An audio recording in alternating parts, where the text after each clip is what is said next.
6월 1일 제8회 전국 동시지방선거 끝에서 시작됩니다.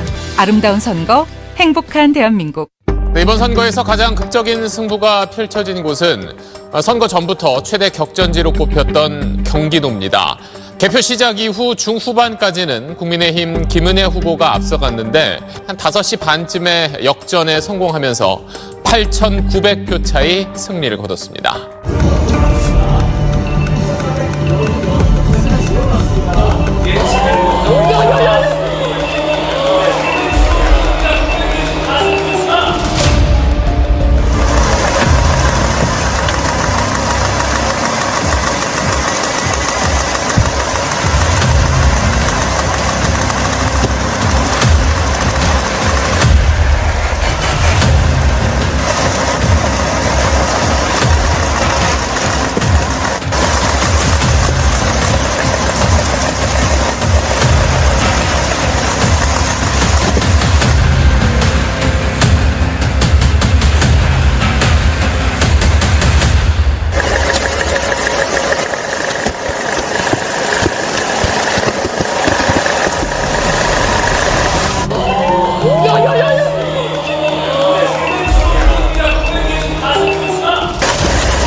역전이래, 역전.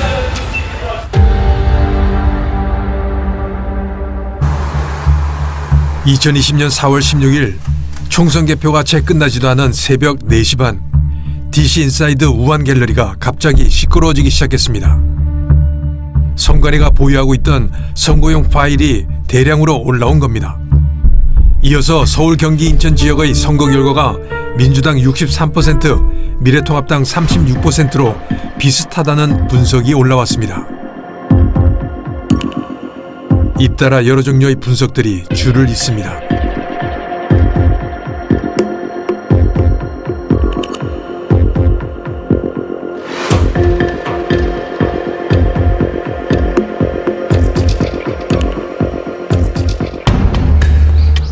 우한 갤러리가 값을 지켜야 된다라는 의미에서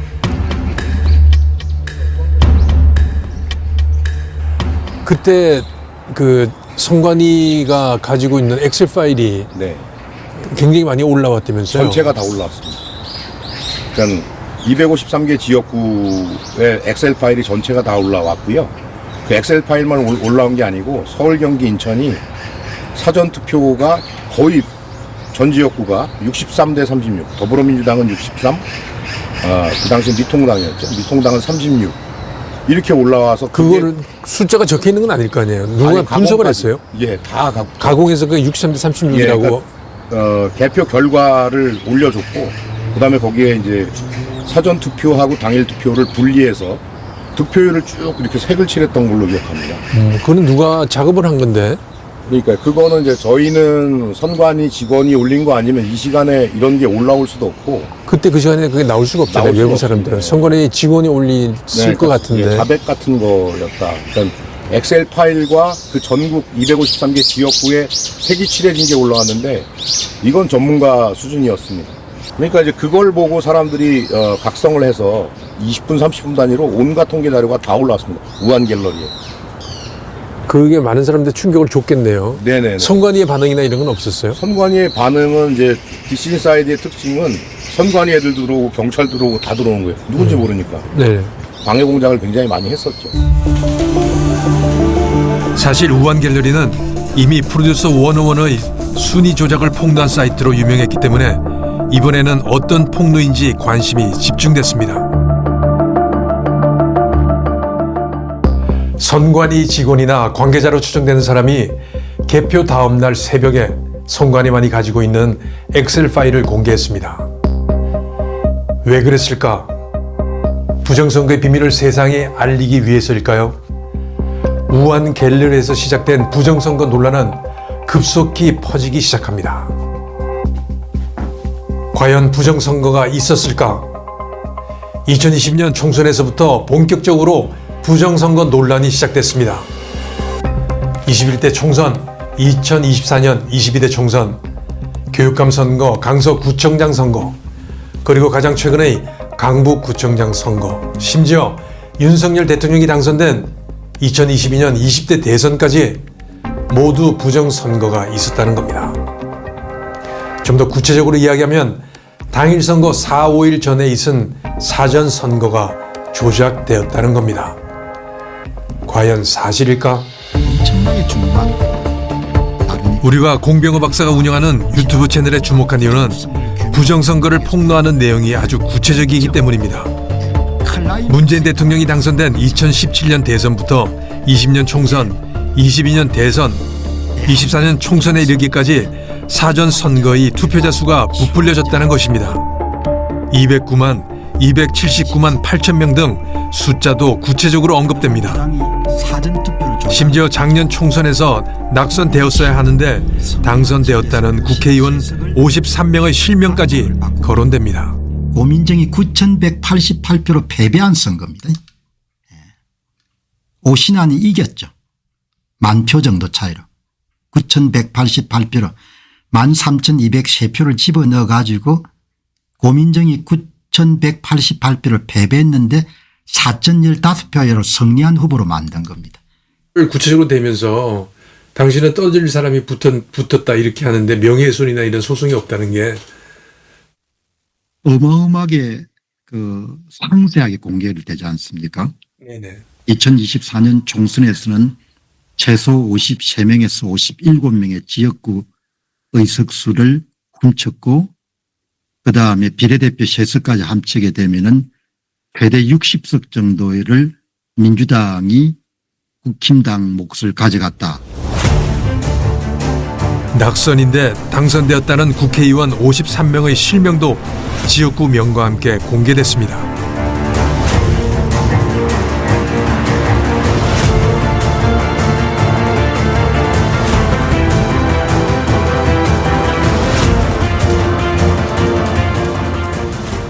공 박사는 구체적으로 조작된 표수까지 언급하는데 그 근거가 무엇일까? 우리는 공 박사에게 수치를 제공한 소위 재야 전문가를 어렵게 만났습니다. 재야 전문가는 중앙선관위가 제공하는 엑셀 파일을 분석해 조작 수식을 발견했다고 합니다. 조작값을 입력하면 모집당과 당일 투표의 차이가 나오는데 이 값이 0에 근접하면 선관위가 발표한 값과 다른 사전 투표값이 나타납니다.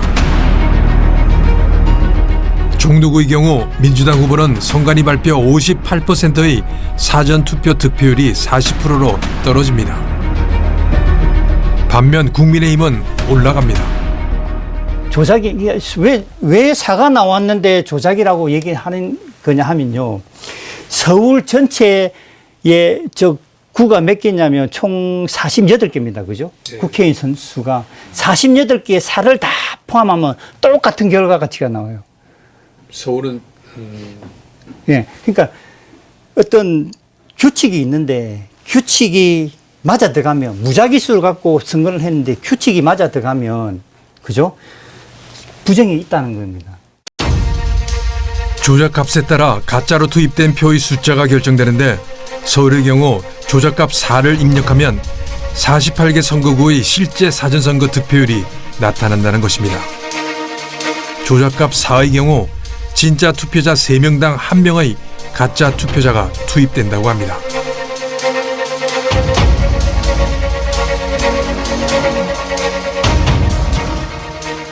진짜 가짜 진짜 가짜 3장당 1장을 집어넣는 겁니다. 인천은 주로 4장당 1장을 집어넣는 거예요. 이 기록이 나면 이게 이른바 로그인 기록입니다. 로그인 기록. 모두 총선 당일 투표에서는 졌지만 사전 투표함이 열리면서 역전한 걸로 확인됐습니다. 김수영 기자입니다. 상당수의 미래통합당 후보들이 초반에 앞서다가 사전 투표함이 열리면서 역전당했습니다. 90% 정도까진 이 후보가 근소하게나마 앞섰습니다. 하지만 자정 넘어 사전 투표함이 열리자 승부가 뒤집어졌습니다. 최종 표차는 1,430표. 사전 투표에서 5,200여 표를 이긴 박 후보의 승리였습니다.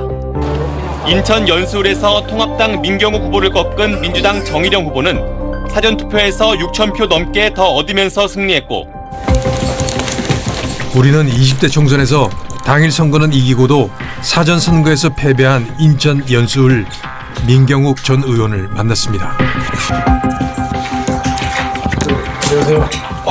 네네. 어서 오십시오. 아이고, 오랜만에 뵙습니다. 아이고, 저는 안녕하셨죠? 예. 네. 어떻게 지내세요? 아이고, 요즘 뭐 바쁘게. 고생한 소식을 계속 듣고 있고. 네, 그러셨군요. 예. 자, 5년간 그렇게 지내고 있습니다. 자, 이 지역은 무려 24년 동안 우파 국회의원만 뽑아준 정말 진성 우파 동네입니다. 그런데 저는 우파에서 혼자 나왔고 좌파에는 2명이 나왔거든요. 예, 정의당과 민주당이 나왔어요. 그렇게 되면은 구도상 우파는 하나로 뭉치고 좌파는 둘로 갈라집니다. 표가 분산이 돼요. 그러면 그 구도상 제가 이기는 거죠. 근데 말씀드렸다시피 여기가 우파 동네거든요. 근데 졌대요. 사전선거 관내 득표율에서 당일 득표율을 뺀 값이 민주당 후보는 플러스 10%가 넘고 민 후보는 반대로 마이너스 10%가 넘습니다. 민 후보는 당일 선거에서 3,300여 표를 이기고도 사전 선거에서 져 결국 2,800여 표 차로 패배했습니다. 통계학적 공리를 보면 모집단이 클 경우 당일과 관내 사전 선거의 득표율이 거의 동일해야 합니다. 보통 10,000명 이상이면 큰 모집단이라고 할 수 있는데 우리나라 국회의원 선거의 경우 선거구가 10만 명 이상이 되기 때문에 충분히 큰 모집단입니다. 광주광역시 광산구 을 선거구를 보면 표처럼 민주당, 미래통합당, 정의당의 당일, 관내, 기타 투표와 득표율이 비슷합니다. 이것이 정상입니다. 그러나 서울 종로의 경우 민주당은 당일은 낮은 반면 사전 선거 득표율은 16%나 높게 나타났습니다. 반면 미래통합당 후보는 당일은 높고 사전 선거는 16%가 낮습니다. 대수의 법칙 이해가 잘 안 되시죠? 이 대수의 법칙이 사전 선거 조작 논란의 핵심입니다. 사전 선거가 조작됐다는 논리의 핵심에는 대수의 법칙이 있습니다. 그리고 여러분이 부정선거를 이해하시려면 이 대수의 법칙을 이해해야 합니다. 대수의 법칙은 영어로 Law of Large Numbers, 즉 큰 수의 법칙입니다. 쉽게 말하면 많이 시도할수록 평균적인 결과에 가까워진다는 겁니다. 선거와 비교한다면 한 선거구가 12만 명이라고 할 때 사전 선거에 4만 명이 투표하고 당일 선거에 8만 명이 투표를 한다고 하면 전체 모집단인 12만 명의 투표 결과는 당일 투표 8만 명의 투표 결과와 비슷하고 사전 선거인 4만 명의 투표 결과와도 비슷해야 한다는 것이 대수의 법칙입니다. 샘플수, 즉 표본수가 1만 명을 넘어가면 이 대수의 법칙에서 크게 벗어날 수가 없다고 합니다. 예를 들어 보겠습니다. 제가 이 동전을 10번을 던져보겠습니다. 뒷면, 뒷면, 뒷면, 뒷면, 뒷면, 뒷면, 앞면, 뒷면, 앞면, 앞면. 10번을 던진 결과 앞면이 3번 그리고 뒷면이 7번이 나왔습니다. 그런데 이 동전을 100번을 던지면 앞면과 뒷면이 비슷하게 나옵니다. 그리고 10,000번을 던진다면 거의 5,000번씩 나올 겁니다.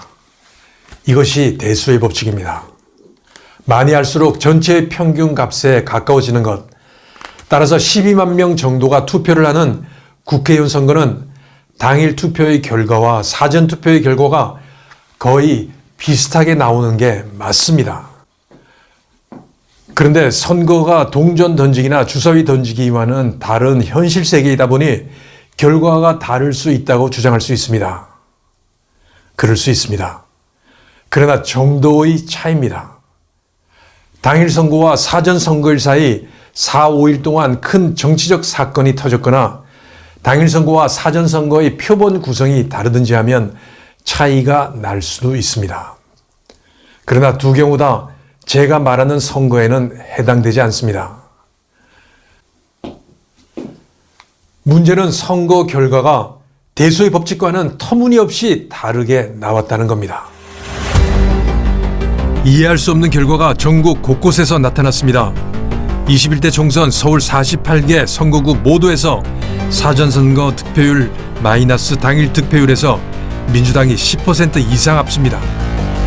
이렇게 될 확률은 1조분의 1이 넘습니다. 불가능하다는 겁니다. 이런 불가능한 현상이 전국에서 발생합니다. 당일에서 이기고도 사전선거에서 지는 일들이 곳곳에서 벌어졌습니다. 대소의 법칙에 의하면 사전선거의 결과는 당일 투표와 비슷해야 합니다. 그런데 이상하게도 완전히 다른 결과가 나왔습니다. 가장 국힘당 지도부가 가장 장애를 많이 하고 이게 선거 여기 좀 해주십시오 독려를 많이 한 데가 사전투표예요.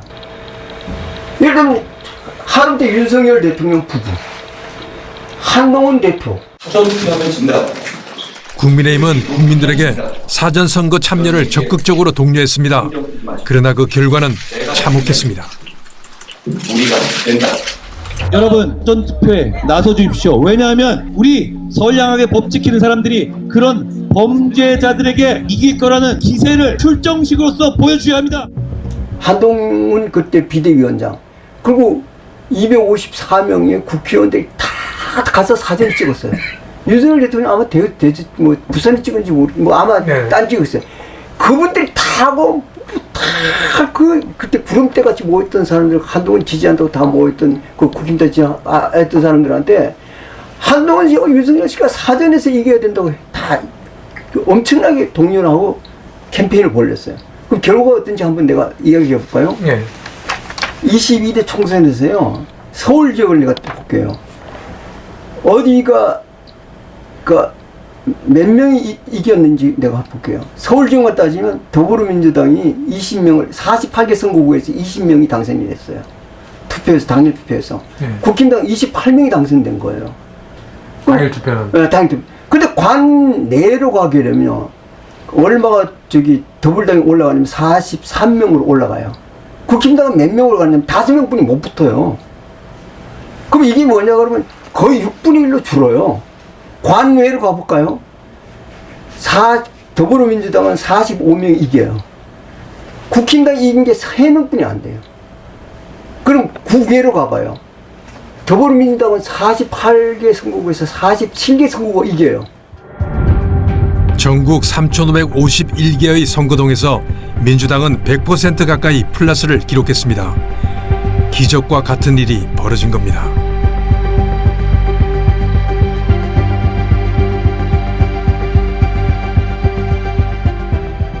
민주당이 전국 245개 선거구에서 사전선거를 모두 이길 확률은 2의 245 승분의 1. 이는 계산계에서도 나올 수 없는 수천 경분의 1입니다. 국민의힘이 전국 254개의 사전선거에서 모두 다 질 확률도 수천 경분의 1로 더 낮습니다. 민주당이 사전선거에서 다 이기고 국민의힘이 다 지는 경우가 전국적으로 동시에 일어날 확률은 수천억 경분의 1로 수치상으로도 계산도 되지 않습니다. 이것은 사전선거와 당일선거와 같은 모집단에서 나온 것이 아니라 다른 집단에서 나온 것과 같습니다. 즉 외부의 개입이 없이는 나올 수 없는 선거 결과입니다. 그것도 한 번도 아니고 21대 총선, 22대 총선에서 민주당이 압승을 할 때마다 이런 통계학적으로 혹은 수학적으로 나타날 수 없는 통계가 나타납니다. 선관위는 선거 전에 2번 그리고 선거가 끝난 직후 한 번의 유권자 의식 조사를 실시합니다. 표본은 정교하게 준비됩니다. 따라서 정확도도 매우 높습니다. 우리가 주목한 것은 이 전문적인 조사에서 나타난 사전투표 비율입니다. 이 사전투표율이 선관위 발표 실제 투표율과 차이가 많이 난다는 것입니다. 19대 대선에서는 6% 가까이 나더니 부정선거 의혹이 본격적으로 나타나기 시작한 21대 총선부터는 10% 가까이 나타난 겁니다. 이해하기 힘든 현상입니다.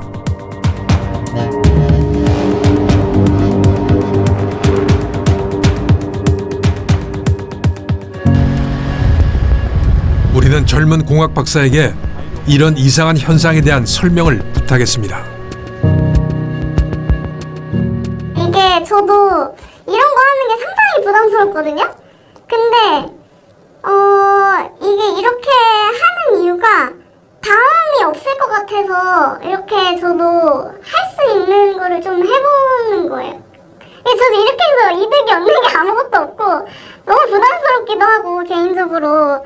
근데 이제 그냥 일반 국민이 아무 힘이 없잖아요. 아무 힘이 없는데 이게 이공계열 전공자가 봤을 때 이 현상이 너무 극명하게 보이는데 사람들이 그래도 모르니까 이거를 조금이라도 이걸 뭐 부정선거 있었다 이렇게 100% 제가 뭐 설득을 할 수는 없겠지만 이 현상이라도 알려주고 싶은 마음이 크거든요. 선택한다 이렇게 설명을 하셨잖아요. 네.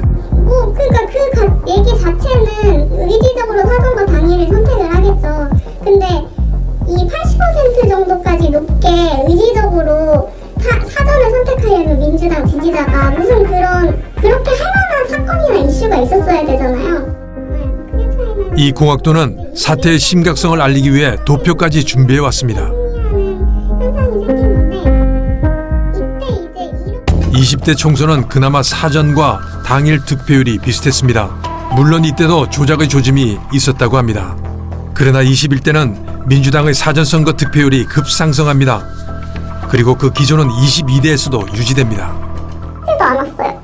근데 어떻게 이런 현상이 일어났는지를 이해할 수가 없고 이게 어떻게 자연스럽게 일어날 수 있다고 하는지를 저는 이해할 수 없다. 이게 그 선관위 자료인데 보면은 선관위는 투표 결과를 단순히 집계한 역할만 하고 있어서 모르겠고 왜 저렇게 나오는지 통계학적으로 설명이 불가능한 결과가 왜 나오는지 모르겠고 대법원 선고에서는 이게 이례적이거나 비정상적으로 볼 수 없다고 판결을 내렸거든요. 근데 살면서 그러니까 양당 체제잖아요. 저희 나라는 거의 민주당, 국힘당이잖아요. 80%를 이기는 거를 본 적이 있으신가요? 그것도 이제 사전투표 자체가 1000만 명이 넘게 했는데 민주당을 지지하는 사람만 사전투표를 그렇게 많이 하는 게 말이 된다고 생각하는지 저는 이해가 안 됩니다. 근데 이제 이공계열 학생들이나 제가 봤을 때는 이 정도로 크게 차이나는 현상이 자연스럽게 발생하기가 굉장히 희박하다. 이렇게 이해하시면 될 것 같아요. 자연스럽게 발생하기는 희박하다. 그 이야기는 누군가가 외부에 개입을 됐든지 아니면 뭐 심리 그렇다는 거죠. 그러니까 거의 그런 가능성이 저는 훨씬 높다고 생각을 합니다. 영화 돈 룩업. 학자들이 지구를 향해 돌진하고 있는 혜성을 발견했습니다. 21. 곧 지구는 종말을 맞게 될 것을 학자들은 계산을 통해 알게 됐습니다. 당연히 세상에 경고를 날립니다. Dr. Mindy is trying to say is that there's a comet headed directly towards Earth. Exactly, 99.78% to be. 그러나 세상은 학자들의 경고를 무시합니다. When are the midterms? 3 weeks. 3 weeks. Say we sit tight and assess. Are we not being clear? That there is a huge comet headed towards Earth. And the reason we know that there is a comet is because we saw it. We saw it with our own eyes using a telescope. I mean, for God's sakes, we took a fucking picture of it. What other proof do we need? I am not on one side or the other. I'm just telling you the fucking truth. And I think we're all gonna die! We ask for your grace tonight.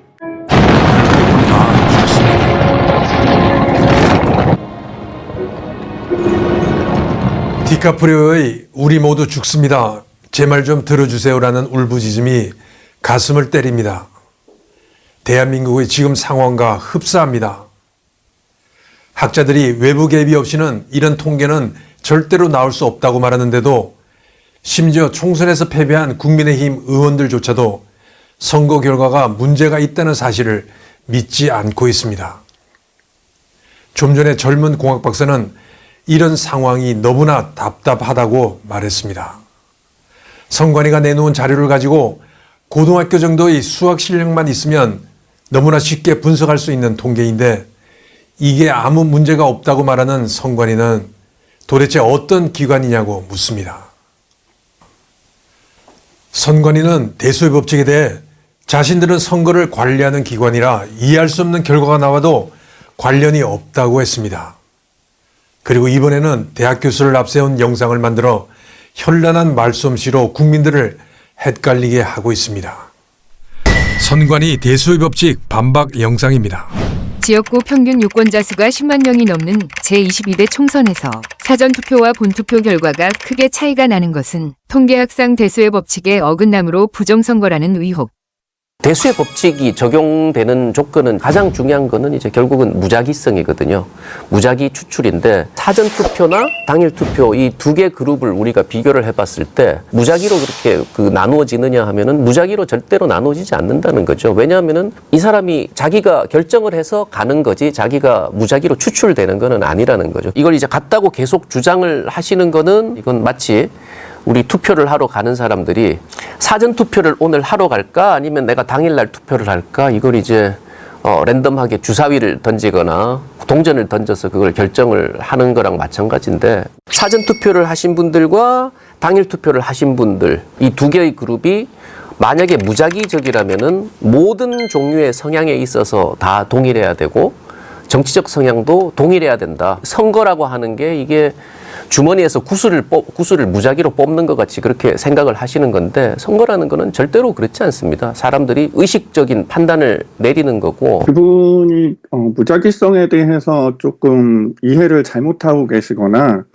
아니면은 일부러 잘못된 그러한 예를 드신 것 같거든요. 그러니까 이 경우에 무작위라는 거는 내가 투표를 하러 가는 것에 있어서 외부적인 힘이 작용을 해서 내가 가고 싶은데 못 가게 하거나 가기 싫은데 가게 할 때 그게 무작위성이 깨지는 겁니다. 사회 전체적으로 혹은 그 지역구 내에서. 그러니까 내가 가고 싶을 때 간다 하는 거야말로 무작위성이라는 겁니다. 그러면은 그 박원우 교수님 말대로 이게 외부의 개입 조작 없이 사람들이 자발적으로 그렇게 나서서 이렇게 편향된 샘플이 나왔다고 합시다.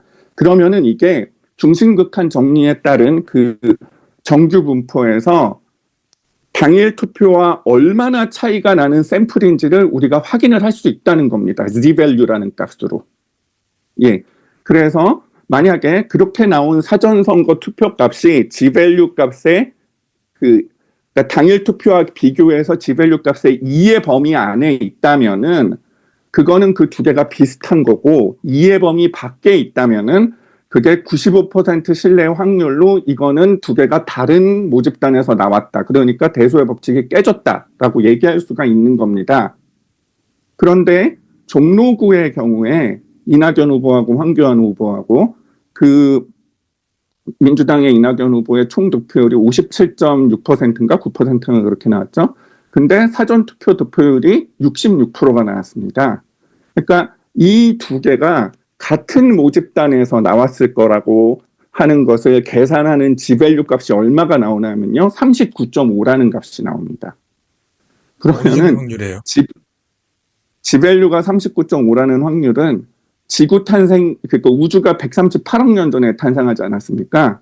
그러니까 우주가 탄생하고 바로 오늘까지 매일매일 로또 1등을 할 확률이 한 수십 번, 수백 번 반복해서 일어나는 정도의 확률입니다. 그러니까 지금 당장 내일 태양이 갑자기 확장해서 폭발하는 그 확률이 이 확률보다 더 높습니다. 그런데 문제는 이러한 지밸류 값이 한 40 가까이 되는 값이 혹은 40보다 넘는 값이 전국에 전라도 지역을 빼고 4.15 총선 때는 전라도는 이상하게 대소의 법칙에 거의 유사한 값이 나와요. 사전선거랑 당일 투표가. 그것도 이상하죠. 전라도만 그렇게 나오고 다른 지역은 다 대소의 법칙을 어기는 결과가 나오는데 그 G밸류가 다른 지역이 거의 다 40에서 54일, 39 이런 식으로 나왔다는 겁니다. 그러니까 어느 종로구 한 곳만 그렇게 나온 게 아니라 전국적으로 그렇게 나올 수 없는 확률이 동시다발적으로 단번에 발생을 했기 때문에 이거는 더더욱 있을 수 없는 현상이라고 사람들이 생각을 하는 것입니다. 그래서 실제로도 두 개 그룹을 보시면은 가장 사전투표를 많이 한 지역은 전라남도군요. 60% 정도가 사전투표에 참여를 하셨고 당일투표는 39.9%. 그런 반면 대구광역시 같은 경우에는 사전투표가 40% 정도를 하시고 당일투표를 60% 하셨어요. 지역적으로도 구성이 전혀 달라요. 연령적으로도 구성이 전혀 다르고 이건 이제 상식적으로 생각을 해보실 수 있는 거죠. 그분은 통계를 잘 모르는 분이라는 거예요. 왜 그러냐면 우리가 비교를 할 때 내가 예를 들면 사전을 선호한다든지 이런 이야기들, 예를 들면 호남을 이야기한다 그러면요, 호남을 우리가 비교를 할 때 어떻게 하냐면 호남만 비교를 해요.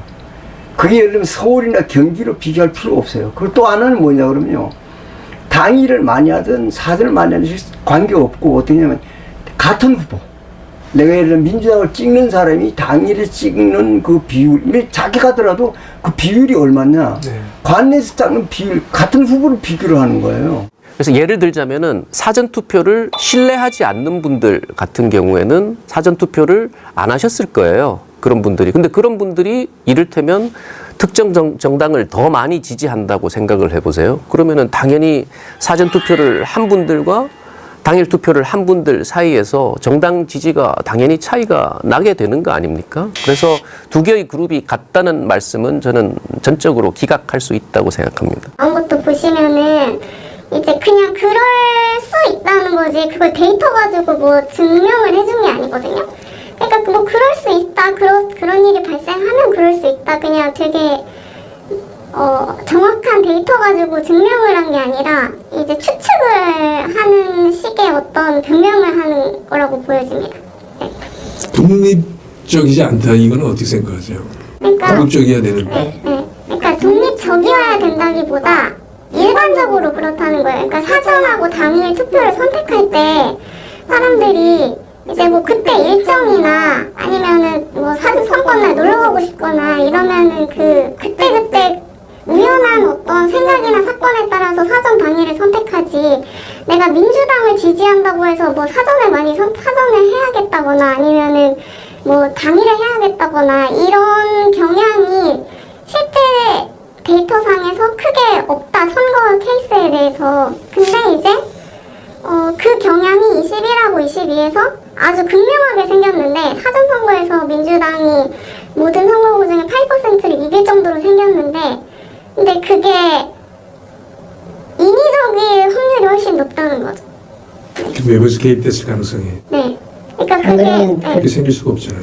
그렇게 생길 수 있다고 하는 게 저는 이해가 안 가는데, 사실 이 데이터를 모르고는 그렇게 생각할 수 있는데, 이공계열 전공을 하고서 이 데이터를 보고서도 이렇게 될 수 있다고 생각하는 거는 저는 전혀 이해할 수가 없네요. 선관위는 드디어 대법원 판결문을 들고 나옵니다. 투표에 참여하는 선거인의 정당에 대한 지지 성향 차이 또는 각 선거의 사전 투표율과 선거일 당시의 정치적 판세에 따라 전국적으로 특정 정당의 후보자에 대한 사전 투표 득표율이 당일 투표 득표율에 비하여 높거나 낮은 현상이 나타날 수 있고, 그것이 이례적이라거나 비정상적이라고 볼 수도 없다.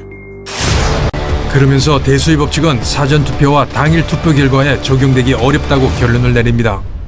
그러니까 아까부터 계속 말씀하시는 게 대수의 법칙이 아예 틀리다라고 하시는 말씀은 무슨 얘기냐 하면 무작위성이 100% 부정된다는 얘기입니다.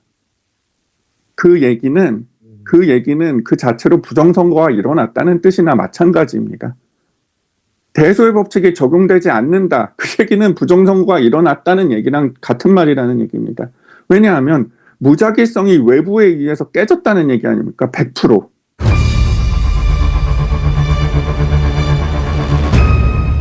이게 당일 득표율이, 어떤 후보에 대해서는 당일 득표율이 높을 수도 있고 낮을 수도 있다 이렇게 말했지, 3,551개 선거동에서 99%가 민주당 후보가 다 거의 10% 놓고 국힘당 후보는 다 10% 났다. 그 자료를 대고 설명하면 설명이 안 돼요. 그 선관위의, 그 대법원의 그 판사도 높고 낮은 가능성이 있기 때문에 이게 비정상적이다, 말할 수 없다, 그렇게 판단을 내려놓은 거지. 네. 3,551개, 그럼 예를 들면 254개 선거구에서 민주당 후보는 245개 요번에 출마를 했어요. 254개에서 당일 득표율이 관내 득표율보다 10% 이상 다 낮다. 말하자면 관내 득표율이 10% 이상 다 높다. 국힘당은 10% 이상 다 낮다. 그렇게 말한 건 아니에요. 그래, 이게 기이한 현상을 그러면 그렇게 말한다 그러면 어떻게 일괄적으로 이렇게 나오냐. 그리고 그게 한석하게 보면 수식으로 딱 나온다는 거예요. 인하대 공대학장을 역임한 허병기 교수는 선거에서 조작한 표의 수를 계산해내는 공식을 오랜 시간 연구 끝에 만들었습니다. 허 교수의 공식은 조작된 득표수를 계산하기 위해서 만들어졌습니다. N은 실제 사전선거 관내 총 투표자 수입니다. 알파 N은 조작 득표수입니다. N반은 선관위가 발표한 부풀려진 사전선거 관내 총 투표자 수입니다. 복잡한 수식을 거쳐서 허 교수는 조작된 득표수를 계산해냈습니다. 이 모든 과정에 사용한 수치는 선관위가 공개한 자료에 의한 것입니다. 결국 성동구 을 소공동에서 민주당이 조작한 관내 투표수는 108표, 선관위가 발표한 부풀려진 투표자 수는 509표인데 여기서 조작된 수를 빼 실제 사전 관내 투표수는 401표입니다. 저는 표본 집단의 크기가 커지면 그 표본 평균이 모 평균에 가까워진다는 이 대소의 법칙에 대해 선관위와 일부 학자들이 완전히 반대의 의견을 내놓고 있는 현상이 의아했습니다. 누구 말이 맞을까? 저는 21대 총선이 끝나고 조선일보가 2020년 5월 4일자에 실은 최보식이 만난 사람이라는 기사에서 그 답을 찾을 수 있었습니다. 박성현 교수는 우리나라 통계학계의 기둥과 같은 존재입니다. 정치나 이념과 관계없이 오로지 평생을 통계학을 위해 헌신하신 존경받는 석학입니다. 이런 분이 21대 선거 결과가 이해할 수 없다고 말합니다. 현실적으로 불가능한 통계라는 것입니다. 사전투표를 둘러싸고 말들이 많아서 전국 지역구 253곳의 선거 데이터를 자세히 봤습니다. 통계적 관점에서는 확실히 일어나기 어려운 투표 결과였습니다. 어떤 형태이든 인위적 개입이 있었을 가능성을 배제하기 어렵습니다. 이는 몹시 예민한 사안입니다. 통계학자로서 지금까지 쌓아올린 선생님의 권위와 명망을 잃을 수도 있습니다. 조작 증거라고 단언할 수는 없어도 통계학자의 눈으로는 몹시 의아하게 보입니다. 아주 우연히 그렇게 일어났다고 주장할 수는 있지만 통계적으로 이런 우연이 일어나기는 쉽지 않습니다. 굳이 말하면 신이 미리 그렇게 해주려고 작정하지 않고는 일어날 수 없습니다. 통계적으로는 납득이 안 돼도 현실에서 일어날 수는 있습니다. 현실이 통계 이론에 따라가는 것은 아닙니다. 이번 총선 투표 결과가 실제 그걸 말해주고 있지 않습니까?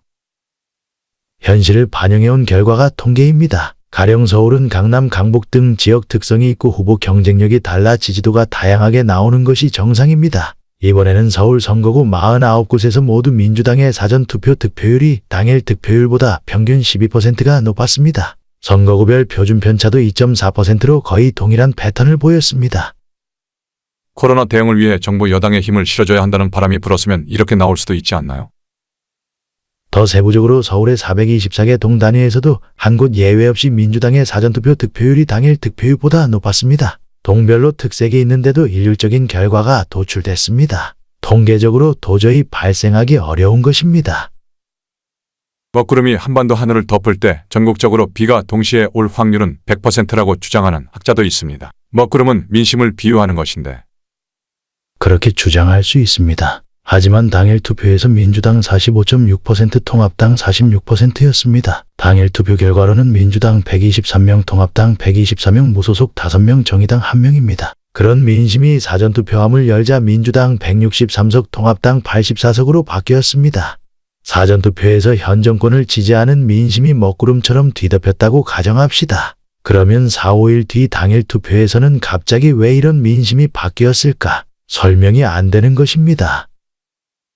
보수 성향 유권자들 사이에서는 투표함을 바꿔치기하거나 조작할 수 있으니 사전투표를 하면 안 된다는 말이 퍼졌습니다. 가령 대구는 사전투표 비율이 가장 낮고 당일 투표에서 높았습니다. 역대 선거에서도 현 여권을 지지하는 젊은 층이 사전투표에 많이 참여했는데요.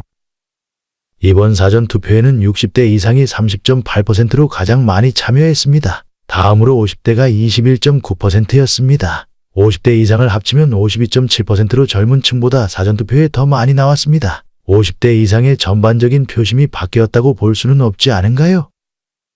사전투표 그룹과 당일 투표 그룹이 같은 성향의 투표를 할 것이라는 전제가 잘못된 거 아닐까요? 전체 유권자를 하나의 모집단으로 볼 때 사전투표 그룹과 당일 투표 그룹은 무작위로 나뉘는 것입니다. 그런데 민주당의 사전투표 득표율은 당일 투표보다 평균 10.7% 높았습니다. 반면 통합당은 당일 투표보다 11.1% 낮았습니다. 거듭 말하지만 4-5일 간격으로 투표 성향 차이가 10% 이상 크게 날 수는 없습니다. 통계적으로는 납득이 안 돼도 현실에서 일어날 수 있습니다. 특이한 현상이라고 조작 의혹을 제기하는 것은 논리 비약이 아닐까요? 어쩌다 우연히 겹쳐 그렇게 됐다고 주장할 수가 있지만 통계적으로는 이런 우연이 발생하기 어렵습니다.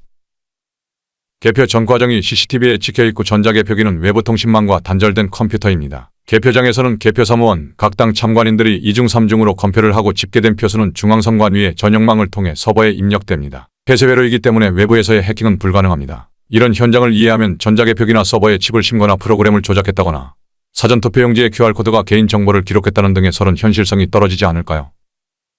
나는 통계 관점에서만 말할 수 있을 뿐입니다. 중앙선관위는 이렇게 확산되는 의혹을 불식해야 할 책임이 있습니다. 박빙 선거구 세 곳을 재검표하는 방법밖에 없다고 생각합니다.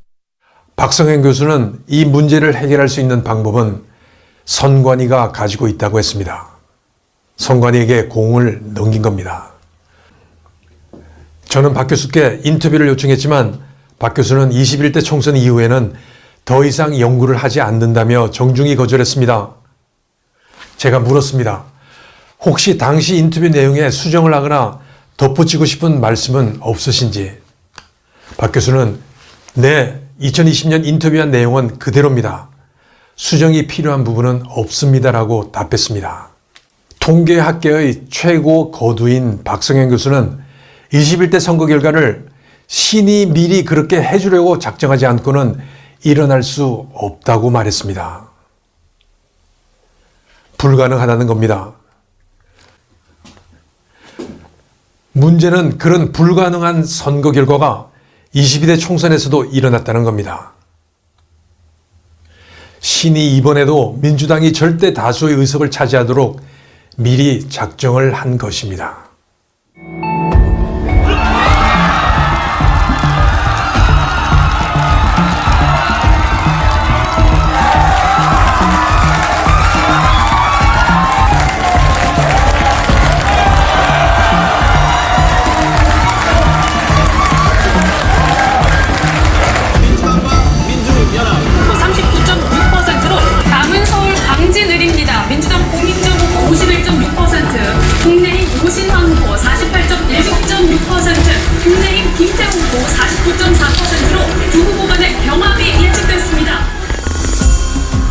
국민의힘의 참패가 단순히 선거 전략의 잘못일까요? 국민의힘 후보 중 50명은 당일 선거에서 이기고도 최종적으로 패했습니다. 이들 국민의힘 후보가 정말 선거에서 진 것일까요? 전국에 걸쳐 사전 선거에서 민주당은 10% 이상 얻고 국민의힘은 10%를 잃었습니다. 만일 조작이 없이 공정하게 선거를 치렀다면 이런 결과가 나왔을 겁니다. 오늘과 내일 22대 국회의원 선거 사전투표가 진행됩니다. 오늘과 내일 22대 국회의원 선거 사전투표가 진행됩니다.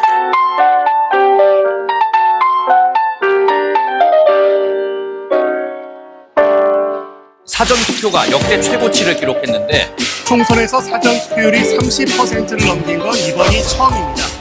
역대 총선 가운데 가장 높습니다.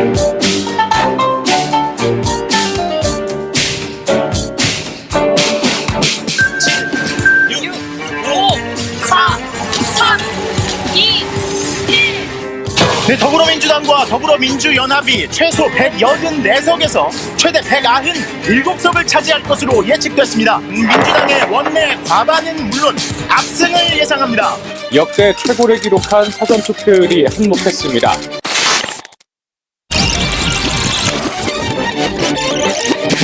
오늘과 내일 22대 국회의원 선거 사전투표가 진행됩니다. 대수의 법칙대로라면 22대는 국민의힘의 압승이었을 것이라고 전문가들은 말합니다.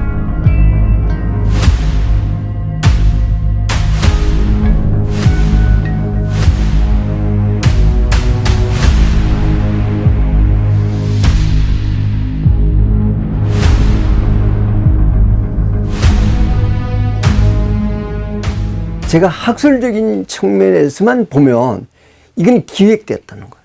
아까 이야기했듯이 내가 알파라는 게 딱 나오잖아요. 그럼 서울 시내 딱 들어가 보면요. 48개 선거구가 알파 값이 거의 같으니까 직선 기울기가 똑같고 한 직선으로 표현돼요. 그래서 이건 기획된 거라는 거예요. 두 번째는 이게 조직적이라는 거예요. 어떤 시스템이 이게 조직적으로 하자 그러고요. 참여하는 쪽으로 보면 집단적으로 참여했다는 거예요. 왜냐면 48개 선거구에서 내가 당일 예를 들어서 10,000표가 일어났다 그러면 여기 30%라면 30표를 가잖아요. 다른 선거구에서 예를 들면 12,000이다. 30%다 그러면 그 뭐 예를 들면 36,000표들. 그 이게 집단적으로 조직적으로 집단적으로 안 일어나면 이 일이 못 일어난다는 거예요. 이건 학술적인 측면에서 들어보면 그렇게 세 가지로 딱 요약이 돼요. 국가정보원과 인터넷진흥원이 실시한 선관위 보안점검에서 충격적인 결과가 나왔습니다. 인터넷을 통해 통합선거 명부 시스템에 침투가 가능하다는 겁니다.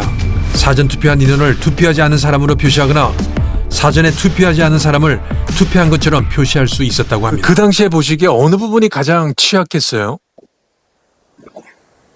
제가 보기에는 그 통합선거인 명부 그게 한글로 하고 뭐 이런 식이 제일 심각해 보이던데. 그렇죠. 그렇게 제일 바깥쪽에 있는 게 인터넷이고, 네. 인터넷에서 업무망으로 들어가고, 네. 또 업무망에서 또 승관 들어간 거거든. 인터넷에서 바로 승관이 안 들어가요. 아, 네네. 바로 못 들어가요. 예예. 그러니까 그 업무망을 통해서 승관망 들어가거든. 네. 그러니까 가장 안쪽에 있다 보면 되죠, 승관망이. 그렇죠. 인터넷이 있고, 그 업무망이 있고, 이렇게 승관망이 뒤에 있으니까 제일 안쪽에 있는 거고, 승관망 중에서도 아무래도 제가 그때 가서 그런데 적응할 때도 거기가 그런 뭐 변경 가능한 것도 그렇고 우리 유권자들 정보가 거의 있을 수 있으니까 대비에 네네. 그런 것이 이제 만약에 나간다든지 위험한 거고. 사전투표 용지의 도장들을 절취해 사전투표 용지를 출력할 수 있었다는 겁니다.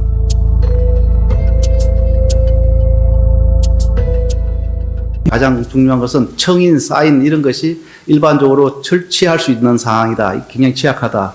테스트 프로그램도 입수할 수 있다. 그래서 그 외에도 이렇게 이제 조력자가 좀 있으면 그 당시 장비를 구입할 수 없으니까 뭐 프린터기나 이런 게 있으면 바로 동일한 투표용지도 출력할 수 있다. 이런 것을 보여준 것이죠. 개표장에서 발견된 관내 투표지를 담은 우체국 봉투들, 인쇄용 투표 용지 롤들, 국정원의 보안점검 내용과 유사합니다. 이렇게 개봉이 돼 있죠? 사진 찍어야죠. 사진 찍으세요. 왜 이러세요? 아니 나오세요. 나오세요. 아니 여기 왜 롤 용지가 이렇게 많아요?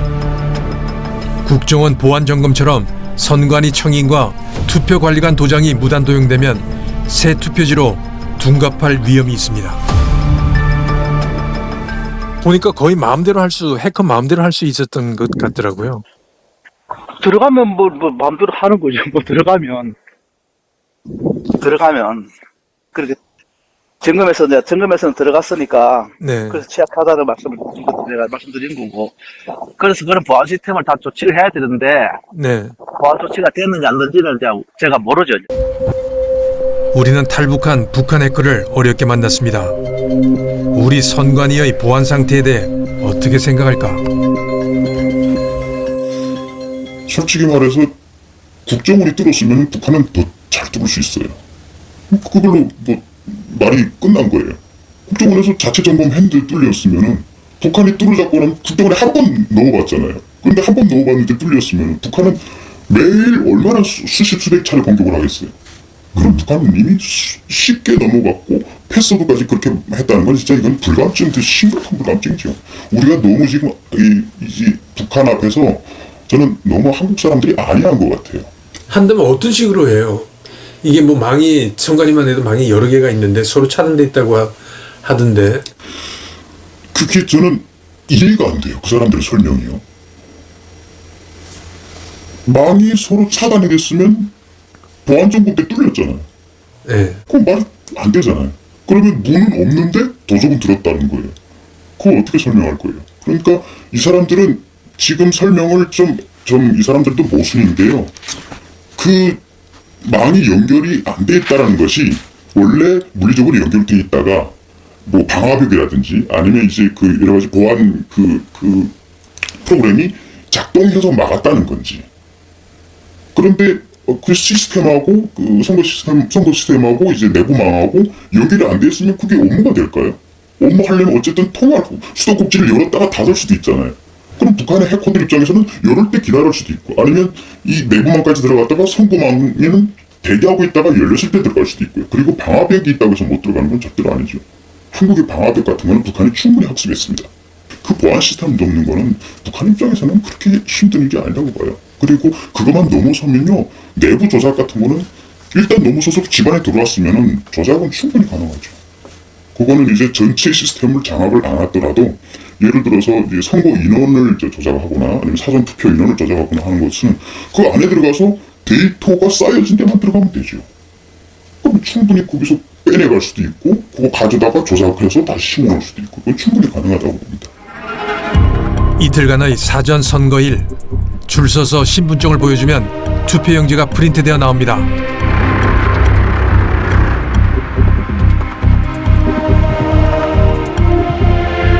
한 사람이 투표를 할 때마다 통합 명부 시스템에 소스 코드가 하나씩 저장됩니다. 소스 코드에는 이름과 생일, 성별, 일련 번호 등이 자세히 입력되고 선거인 고유 일련 번호, 투표 일자, 투표 일시 등이 기록됩니다.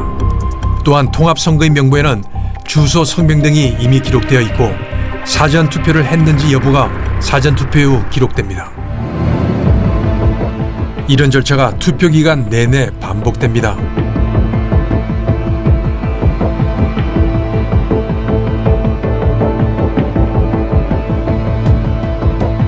조작이 사실이라면 투표를 하지 않아도 이 과정에서 투표를 한 것으로 기록될 것입니다.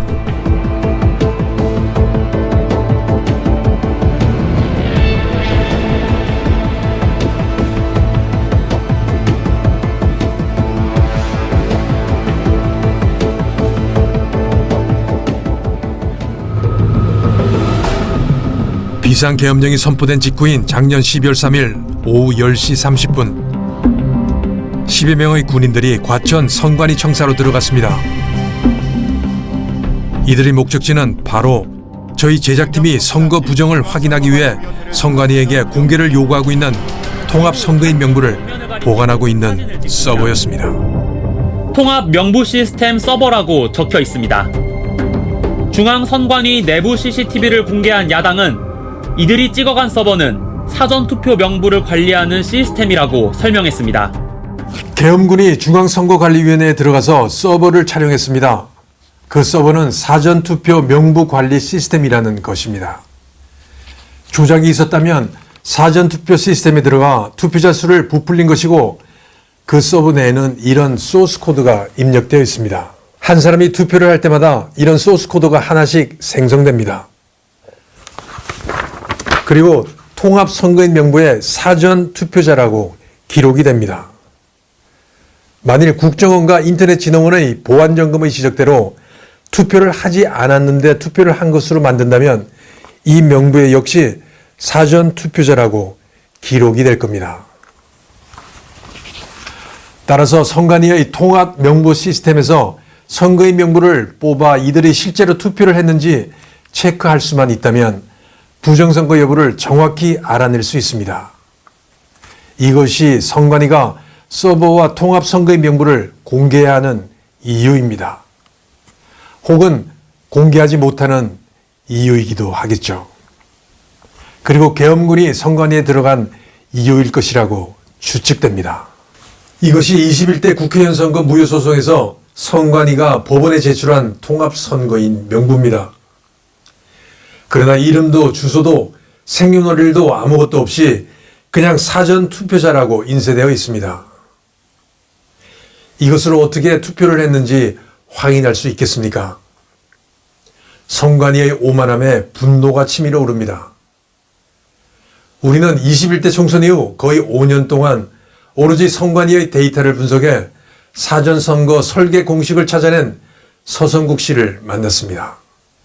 부정선거의 실체에 한 발짝 더 다가갑니다. 디스인사이드 우한 갤러리에서 솔선이라는 이름으로 활동 중인 서성국 씨.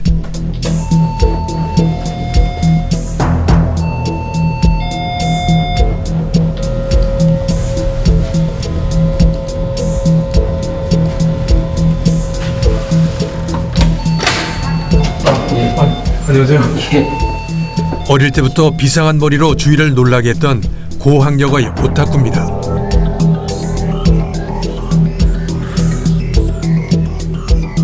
하나를 물면 끝까지 놓지 않는 근성. 결국 5년의 노력 끝에 사전투표 설계 공식을 찾아냈습니다. 이 공식으로 부정선거를 역추적할 수 있고 또한 재구성도 가능하게 됩니다.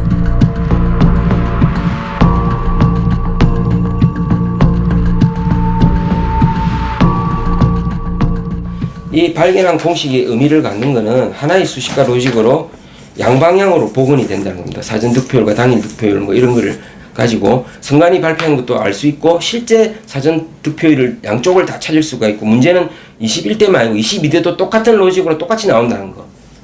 공식이 살아있다는 것은 이미 선거 전에 선거 결과를 마음대로 좌지우지할 수 있는 소위 말하는 이 표를 갖고 있다는 거예요. 이겁니다. 서성국 씨는 21대, 22대 총선에서 부정선거를 위해 사용했던 난수표를 찾았다고 합니다. 이 난수표는 사전투표율과 전체 투표율이 만나는 지점의 득표율 차이를 보여줍니다. 21대의 경우 8.82%가 민주당의 안전선입니다. 22대는 10.06%가 안전선이 됩니다. 따라서 사전투표율이 높아질수록 안전선이 높아집니다. 사전투표를 독려하는 이유입니다. 23대는 어떨 거냐 이러셨지 않습니까? 예상을 할 때 두 가지입니다. 첫째는 이게 국민들한테 알려져서 다시는 이런 걸 안 하는 게 제일 좋고요. 만약에 이게 흐지부지돼 또다시 이게 반복되면 22대는 이걸 안 할 줄 알았어요. 근데 21대 한 걸 또 응용하는 거 보니까 23대도 이 툴을 버리긴 너무 아까운 거예요. 이 사람들이. 다만 디테일한 면에서 그 1%, 2%, 3% 보태는 그거는 프로테이지 애들을 줄이고 사실은 그 소위 말해 뺏고 더하는 방식이 있지 않습니까? 그게 사전투표율만 높이면 비중을 예를 들어서 당일보다도 사전투표 요즘 9대 11 뭐 거의 비슷하게 올라왔지 않습니까? 예전에 4대 6인데 이게 목표가 5대 5대 6대 4가 되면 완전히 마음대로 할 수 있어요. 그러니까 사전투표율도 살짝 26%, 31%, 5% 올라왔지 않습니까? 실제로 애드 없이 보태는 거 없이 기본표 없이 뺏고 더하는 것만 하면 35% 되면 이게 10% 역전이 됩니다. 이게 이제 선관위에서 공식적으로 이게 우리가 뭐 보탰든 빼든 이건 나중 문제고, 자 여기서 제 공식의 어떤 포인트는 두 가지입니다. 사전투표율이 35.09%일 겁니다. 아마 한번 사전투표율 한번 보십시오. 35.09로 나올 겁니다. 솔선의 사전투표 설계 공식을 가동시켜 보겠습니다. 좀 복잡합니다. 몇 표를 작업할 수 있는가는 보태는 표와 뺏어오는 표를 더한 것입니다. 우선 얹어진 표는 나와 있는 선거인 수의 2%나 3%를 곱합니다. 빼앗는 표는 실제 사전투표 수의 사전투표율을 2번 곱합니다. 실제 사전투표 수는 선거인 수 곱하기 3%한 것을 선관위 발표 사전투표자에서 빼줍니다. 이렇게 빼앗는 수가 결정됩니다. 사전투표 작업표 수는 부풀린 수 4,035표 플러스 빼앗은 표 5,315표 해서 9,350표가 되는 것입니다. 빼야 될 거 아닙니까? 요 3%하고 저쪽이 한교안 씨한테서 뺏어온 표. 요 두 개가 9,350표니까 원래 발표가 나기는 그렇게 안 났을 거예요. 여기 3943으로 발표가 났거든요. 3943이 이제 선관위 발표가 3943입니다. 그러면 원래 더해지지 않고 하면 이걸 빼는 거 아니에요? 그렇죠. 빼야죠. 부정선거 공식은 최대한 단순하지만 찾기는 힘들어야 됩니다. 그래서 솔선인 공식을 보면은 첫 번째 항은 그냥 단순한 곱하기의 그 항으로 돼 있지만 두 번째 항이 더해지는 두 번째 항이 그 사전선거율의 제곱이 되기 때문에 이게 선형과 비선형이 이렇게 같이 있기 때문에 상당히 찾아내기가 힘듭니다. 뉴욕대 정치학과 브루스 부에너 더 맥기타 교수는 공식이 매우 강력하고 설득력이 있다고 말했습니다. 선거 사기의 강력한 증거가 될 수 있다고 말했습니다.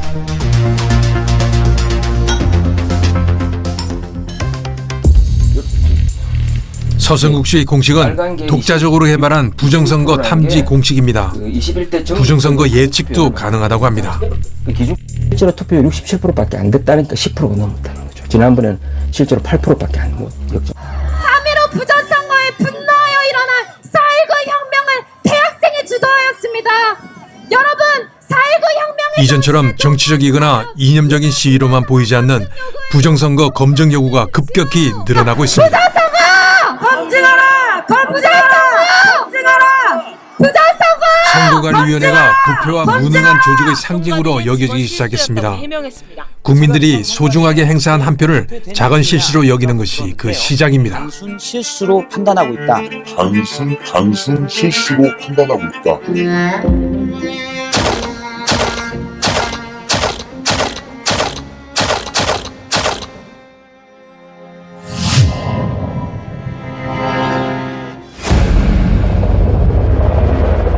중앙선관위원장은 총리급으로 최고위급 인사입니다.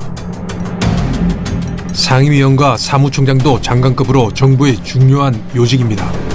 지역에는 17개 시도 선관위가 있습니다. 선관위원장은 대법관이 겸임하는 것이 60년 관례로 내려오고 있는데 당연직은 아닙니다. 감사원이 2023년 6월에 실시한 감사에서 충격적인 결과를 내놨습니다. 헌법기관인데 가족회사인 것처럼 운영되어와 도덕이나 불법에 대한 불감증이 만연했다고 지적했습니다. 소위 아빠 찬스를 서슴없이 사용한 겁니다. 국가공무원법에 경력 경쟁 채용이 있는데 선관위 직원들은 지방 공무원인 자신들의 자녀를 국가공무원인 선관위로 채용하는 편법을 저질렀습니다. 예를 들어 단양군과 옥천군 선관위 직원들이 지방 공무원인 자신들의 자녀들을 상대방 선관위에 서로 채용하는 아빠 찬스를 활용했습니다. 이것이 가능했던 이유는 시군구 선관위가 6, 7명 정도의 소규모 조직으로 서로 비밀을 지키기 쉬웠기 때문입니다. 고위직도 예외는 아닙니다. 제주 선관위 상임위원은 안성시 지방 공무원인 아들을 서울 선관위 8급 국가공무원으로 채용하게 했는데 이 과정에서 성적이 더 좋은 경쟁자 2명을 떨어뜨렸습니다. 어떻게 했을까요? 아들은 인사기록카드에 아버지의 이름을 쓰고 아버지와 같이 근무했던 직원이 면접관으로 들어온 것으로 알려졌습니다. 그리고 경쟁자 채점표를 연필로 쓰게 하고 이를 지워서 낮은 점수를 줬다는 겁니다. 채용 과정의 비리뿐만 아니라 고위직 나눠먹기도 했습니다. 4, 5급이 정체가 되자 규정을 고쳐 상급 정원을 40% 늘렸습니다. 그리고 1급으로 승진자가 늘어나자 원래 6년인 1급의 임기를 2년으로 줄여버렸습니다. 그런데 힘있는 승진자는 3년을 근무하게 했습니다. 한 감사원 국장은 한 기관에서 전국에 동시다발적으로 특혜 채용이 이뤄진 건 감사원 생활 24년 만에 처음 본다고 한탄했다고 합니다. 이 불어대에서 다시 근무하지 않고 있습니까? 아닙니다. 지금 일부 계속 근무 중이고요. 다만 지금 여기서 한 10년간 1200건 이 부분은 정상적인 부분으로 지금 얘기가 되는데 감사원이 바라보는 것과 저희 선관위에서 바라보는 그 시각이 다릅니다. 즉 감사원 입장에서는 기본적으로 자기가 가지고 있는 소위 행정부의 말하자면 인사지침을 저희 헌법기관인 선관위도 지켜야 된다는 그 명목하에 저희가 독자적으로 지금 운영하고 있는 인사기준과 행정부의 인사기준이 달랐을 때 그것을 전부 소위 잘못된 것이라고 생각하는 전제에서 지금 얘기가 되고 있는 겁니다. 보도에 따르면 선관위 직원들은 우리는 가족회사다, 친인척 채용이 전통이라고 말한 것으로 전해졌습니다. 10년간 채용은 모두 규정 위반이고 고위직 자녀들은 채용 후에도 특혜를 누렸다고 합니다. 국민의힘 이만희 의원의 선관위 보안업체 계약 현황은 더욱 충격적입니다. 선거관리 시스템에 대해 가지고 선관위 직원으로서 사이버 해킹에 대응하기 위한 정보요원이 근무요원이 몇 명인지 아십니까? 6페이지 띄워주십시오. 3명입니다. 정보 보안 업무 담당자가요. 그 중에서 의미 있는 자격증을 가진 속칭 말하는 전문가는 한 명입니다, 여러분. 2023년 국정원은 보안점검에서 31점을 줬는데 무면허 업체가 실시한 자체 점검에서는 스스로 100점을 줬습니다. 최근 헌법재판소는 감사원의 선관위 감찰을 권한 침해로 결론 내렸습니다. 결국 헌재와 대법원이 헌법기관인 선관위를 또다시 보호하고 나선 것이라고 볼 수밖에 없습니다. 선관위의 신뢰 회복은 급선무입니다. 첫째는 사전선거 시 투표관리관 개인 도장을 사용해야 합니다. 그리고 완전한 수개표를 실시하는 겁니다. 현재 사전투표용지에 관리관 도장은 인쇄가 되어 나옵니다. 따라서 프린트를 사용해 대량으로 만들어질 가능성이 있습니다. 이런 사실은 국정원 보안점검에서도 지적된 바 있습니다. 본투표처럼 관리관이 직접 도장을 찍어야 합니다.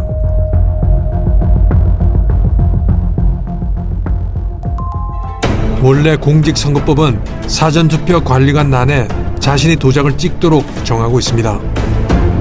그러나 선관위는 공직선거 관리 규칙을 만들어 도장을 찍어도 되고 인쇄 날인을 해도 된다고 이중으로 시행하도록 바꿔버렸습니다. 그리고 대법원은 이를 문제가 없다고 판시했습니다.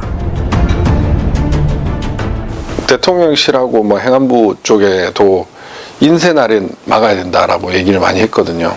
권리자. 네네. 도장을 찍어서 투표를 해야 되지. 이거 인쇄 날인하면 이건 위조 투표를 열어두는 거다. 그리고 전자 분류기라고 말을 바꿨는데 사실 전자 개표기가 맞지 않습니까? 전자 개표기라고 하니까 개표를 전자로 하는 거는 불법이다라고 해서 전자 분류기라고 했는데 분류가 뭐를 하는 겁니까? 후보 분류하는 거 아닙니까? 개표를 분류하는 거 아닙니까? 분류해서 세는 거 아닙니까? 그래서 후보별로 분류해 놓은 거를 그냥 그 집회다발 세는 걸로 셌다고 해서 그게 수개표고 수검표입니까? 그게 아닙니다. 분류 자체를 하나하나 손으로 눈으로 보면서 해야 되는 게 수개표입니다.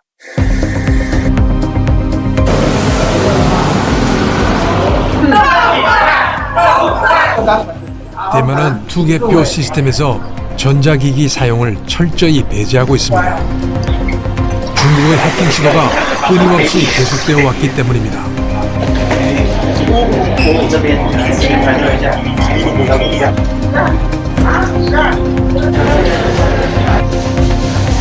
투표가 끝나면 투표장은 곧바로 개표장으로 바뀝니다. 조금 전까지 시민들이 투표를 했던 장소가 순식간에 개표소로 변하기 시작했습니다. 모든 과정은 손으로 직접 처리됩니다. 한 해 투표제도 중에서 가장 큰 특징 하나는 투표소가 바로 개표소로 전환이 된다는 점인데요. 투표소에서 손으로 직접 개표를 한 뒤에 거기서 나온 수치를 칠판에 적습니다. 우리 반장 선거하듯이 발을 정자로 적고요.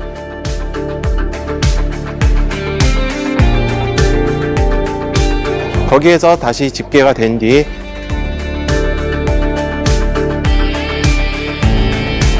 거기서 집계된 표 수는 이제 직접 숫자로 입력이 되어서요. 그 중앙선거정보센터로 전송이 됩니다. 수개표를 원칙으로 하는 나라는 주로 유럽입니다. 독일과 프랑스 등 많은 유럽 국가들은 선거 과정 전체를 모든 사람이 쉽게 이해할 수 있어야 한다는 전제를 깔고 있습니다.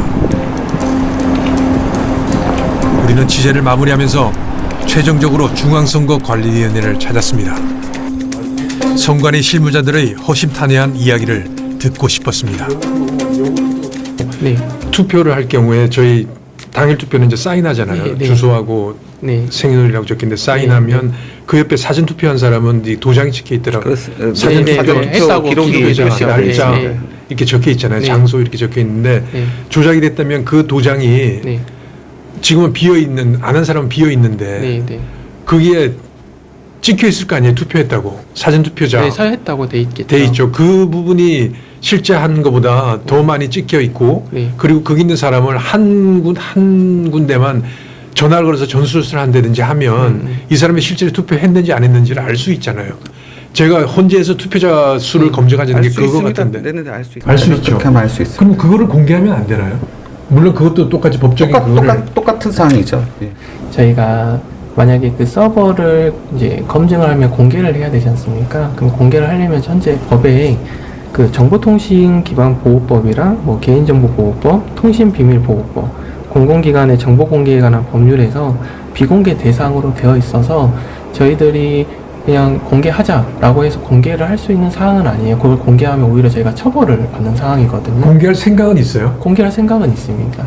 네, 그러니까 법에 그 저촉되는 사안이기 때문에 아까 말씀드린 것처럼 국회에서 뭐 새로운 법을 만들어서 그걸 뭐 공개할 수 있게끔 법적인 처벌 없이 공개할 수 있게끔 뭐 국회에서 특별법을 만들든지 뭐 특별법을 만드시든지 뭐 아니면 뭐 국회에서 어떤 방법이 있는지 모르겠어요. 법의 제의를 이런 게 검증할 수 있게끔 어떤 절차적인 통로를 마련해 주시면 저희는 얼마든지 합법적인 거기 때문에 응할 용의가 있는 거죠. 저는 부정선거를 증명하기 위해 이번 취재를 시작한 것이 아닙니다. 부정선거를 둘러싼 의혹과 갈등이 커져가는 것을 보면서 의혹의 실체를 밝히는 것이 우리 사회의 갈등을 해소하는 데 도움이 되리라 생각했습니다. 취재를 진행하면서 수많은 의혹들을 접했습니다.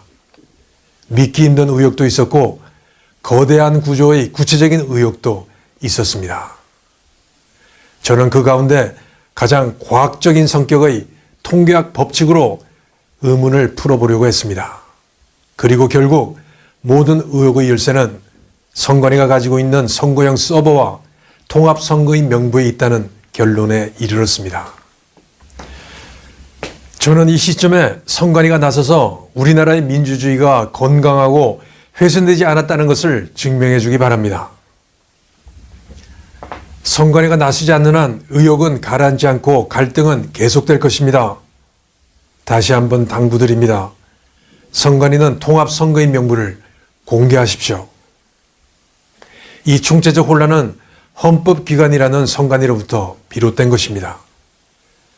그러나 헌법이 그 뒤에 숨은 선관위의 불법, 부패, 부실한 선거 관리까지 보호해서는 안 된다고 생각합니다. 지금 우리나라의 혼란과 갈등은 민주주의의 마지막 보루인 대법원과 헌법재판소의 신뢰마저 위협하고 있습니다. 이런 혼란 속에서 법 뒤에 숨어있는 선거관리위원회에 대해 대한민국의 헌법은 어떤 명령을 내려야 하겠습니까? 2028년 4월 23대 국회의원 선거가 있습니다. 만일 지금의 의혹들이 해소되지 않은 채 제23대 총선이 치러진다면 민주당이 22대보다도 압도적인 승리를 거둘 수 있다고 통계 전문가들은 예측합니다. 그리고 의혹도 더 커져갈 것입니다. 여러분은 그때도 우리의 민주주의가 부정선거 의혹에 휘청거리기를 원하십니까?